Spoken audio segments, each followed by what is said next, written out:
दोस्तों, अब जो कहानी सीरियल बड़े घर की छोटी बहू में चल रही है, उसे देखकर आप सभी लोग बहुत ज्यादा खुश होने वाले हैं।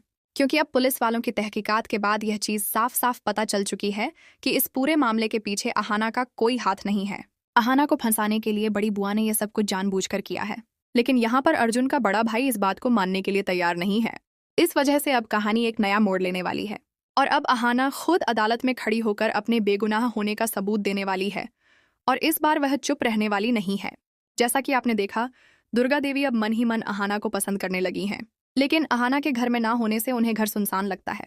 इसीलिए उन्होंने पुलिस में शिकायत करके अहाना को घर वापस बुला लिया, जबकि उन्हें अच्छे से पता है कि अहाना निर्दोष है। लेकिन घर आते ही ठाकुर जी का गुस्सा फिर से फूट पड़ता है। वह सरेआम इल्जाम लगाती है कि इस लड़की ने मेरी भाभी को मारने की कोशिश की है और इसे कड़ी से कड़ी सजा मिलनी चाहिए। अब तक चुपचाप इल्जाम सहने वाली अहाना एकदम से बोल उठती है कि मैं खूनी नहीं हूं और अभी तक कुछ साबित नहीं हुआ, बल्कि अब मैं अपना केस खुद लड़ूंगी, चाहे कुछ भी हो जाए। मैं इतनी आसानी से हार नहीं मानूंगी। अहाना के इन तेवरों से दुर्गा देवी भी हैरान रह जाती हैं।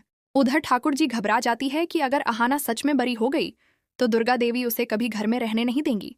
पुलिस की जांच शुरू होते ही सबसे पहले पिशीमोनी पर नजर जाती है, क्योंकि पुलिस को उनकी दवाइयों के रिकॉर्ड में गड़बड़ी मिलती है। कुछ दवाइयां गायब हैं।